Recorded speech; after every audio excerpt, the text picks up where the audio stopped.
posso dire una parola? Questa è una canzone, cioè noi pensiamo che è una bellissima canzone, sì, però è una canzone molto drammatica, se voi sentite il testo.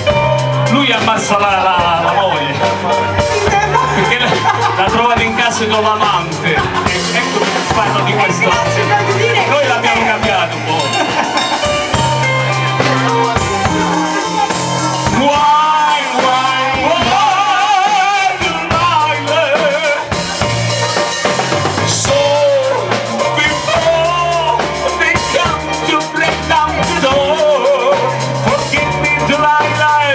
Couldn't take anymore.